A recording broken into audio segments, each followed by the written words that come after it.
everyone, I'm Mama Sin again. Welcome back to my YouTube channel. So for today's video, usapang One Hand naman tayo.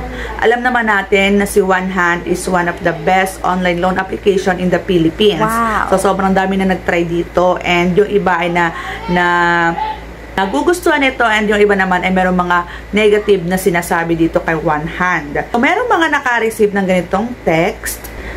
Good day, blank. This is to inform you that we will schedule a visit at your address, Calabarzon, Quezon, Infanta, Quezon, Philippines on May 17, 2025. To avoid this and further collection action, kindly settle your outstanding loan with One Hand. So, meron ka dito pwedeng tawagan para mabayaran mo yung hiniram mong pera sa kanila. So, kapag hindi ka daw nagbayad ng hanggang May 17, ay bibisitahin ka nila sa inyong bahay. So, nag-visit ako sa isang page ng About Ola, yun ay against online loan app. At nakita ko nga dito yung About One Hand. So, yun nga yung message. And kung ikaw nga ay nasa malayong lugar, katulad ng province or nasa Visayas, Mindanao, ay malabo na i-home visit ka nila.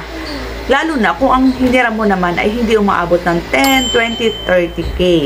So, kung mababa lang yan, ay wag daw silang matakot kasi malabong-malabo na i-home visit sila ng One Hand.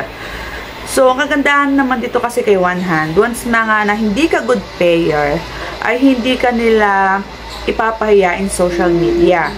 So, hindi din nila kukontakin lahat ng contact list mo. And so, hindi nga din nila kinokontak yung mga friends mo sa Facebook. Hindi katulad ng iba na pinupost yung picture, pinagkakalat, at kung ano-anong sinasabi. So, dito kay One Hand, wala ding harassment na magaganap. Ang endorser nga nito ay si RC Munoz, and then sa bill is ay si Kim Chu. So, tama nga naman yung sinasabi ni RC about One Hand. Hi mga kawans! It's me again, RC Munoz.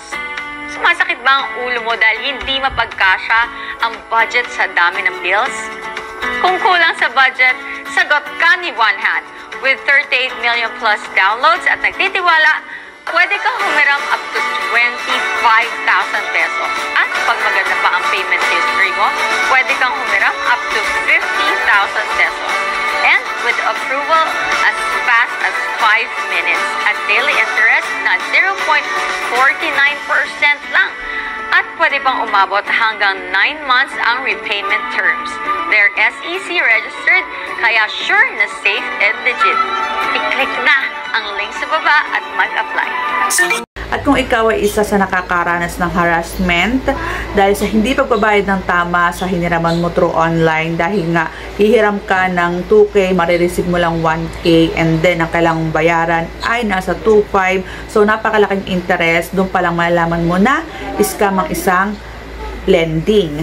At kung ikaw ay isa sa mga nai-stress, de-depress niyan sa mga OLA dahil sa kanilang harassment, so malaking tulong ang pag-join sa isang page ng mga OLA victims. So yan yung page ni TKB. Yan yung mga makikita nyo dyan, yung OLA Victims Movement. So pwede kayong mag-join doon. Ayan. So, hanggang dito na lang aking video. Sa mga hindi pa nakakapag-subscribe, please subscribe to my YouTube channel and click the bell button para lagi kang updated sa aking mga latest vlog. Thank you for watching.